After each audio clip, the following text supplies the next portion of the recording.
Hi everyone, thanks for tuning in. It is time for our March building update. And I am Superintendent Dave Hefflinger from Field. Today I am joined by the Brimfield Elementary Principal, Dr. Barb Flowers. Barb, thanks for being here at the table. We appreciate it. Thanks for having me. Absolutely. Tell us a little bit about yourself for those who don't know. I know you're not from Field originally, but you grew up in the area. Yeah, I went to Southeast. I graduated from Southeast, and I taught at Windham for 1 year, and I taught at Ravenna for 5 years. So I taught first grade and I taught third grade. And then started here as our assistant elementary principal. And you're in what year as principal at Brimfield? Year 5. Time flies. Yeah. It really does. Yeah, it does. Well, last month, if you watched our Suffield video, we talked a little with Mrs. Bookman about the science of reading and literacy. This has been a big priority in the state. A big priority from the governor this year is to kind of codify the science of reading in all schools. What has Brimfield been doing with literacy and the science of reading? We have been doing a lot with the science of reading for a long time. So we have been ahead of the science of reading before it came out as a law, which was great. So our teachers were ready to go. We started the dyslexia modules that were put out by the state, so that has been good. But before that, we were already doing phonemic awareness and phonics, which are the key components of the science of reading. We want to make sure that kids understand sounds and can sound out words before they're reading. It's different than whole word reading, where we used to think that words were read by sight, that we could just look at a word and memorize it, and now we know it's actually through auditory. So we have to hear the sounds and then know a word by the sounds that it says. So that's what we've really been focusing on the last couple of years, implementing a phonemic awareness curriculum, making sure that our foundations curriculum is done with fidelity. And then this year, actually, in both buildings, we purchased geodes for kindergarten, first, and second grade. And those are decodable text. So in the past, we used what's called leveled text.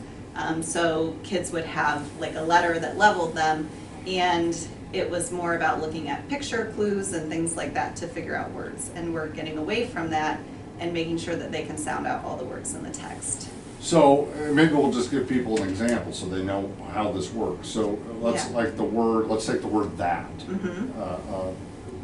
The way we used to do it was just looking at it and sort of memorizing what the word was, what it sounded like, all in one context as the whole word.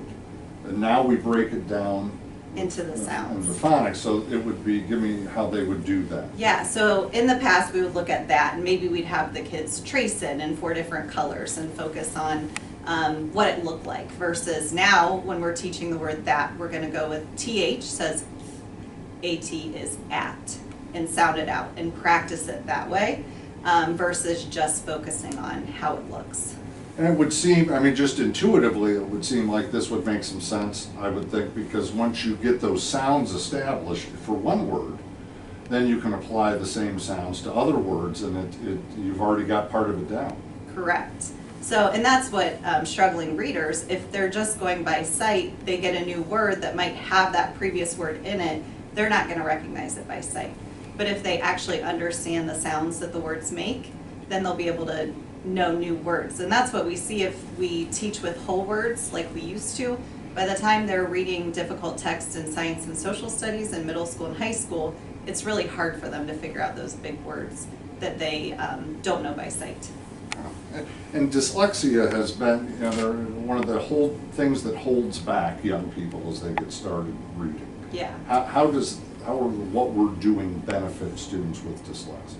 So what they found, they've actually been doing brain research with students with dyslexia, and they found that there's something different with their phonological processor. So the way they hear sounds, it's harder for them. So by us doing the phonological awareness, that's activating that part of the brain so that they actually can hear those sounds and know what the sounds are. Where before we didn't do that. We did it a little bit, but not as targeted. Now it's targeted with a specific scope and sequence. We have curriculum, so they're getting all types of different skills, more advanced skills, that it's activating that part of the brain for kids with dyslexia. Okay, very good. Well, I know there's other things besides literacy going on also at Brimfield, so what else is happening? Well, we're really excited because we've been working on number sense and helping the kids get a better understanding of numbers, not just through memorization of facts, but also if they see the number 10, to understand that it's made of 5 and 5, 7 and 3, 8 and 2, just all the different ways that they can make the number and how that number is made up. Which is also different than like an old person had math taught to them when it was just here's the chart.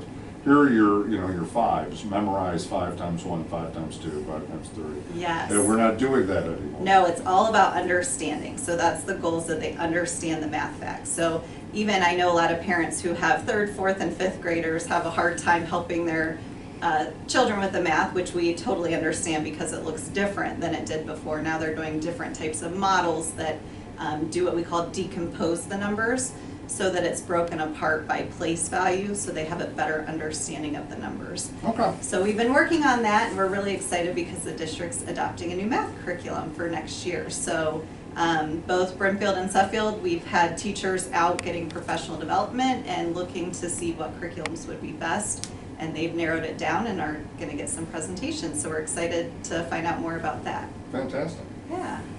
Any other fun things happening around the building? We are also very excited about PE. So for the first time, the district just purchased bikes that our kindergarten and 1st graders will learn how to ride bikes in PE class. That's fantastic. Yeah, so Suffield is finishing up now, and then the bikes will come to Brimfield, and the students will be learning.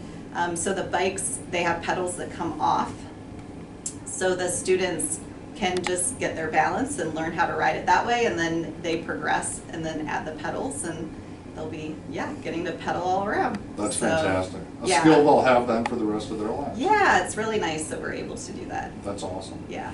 The staff has, you feel like, in a good spot at Brimfield. They've really worked hard this year at a lot of these changes. Mm-hmm.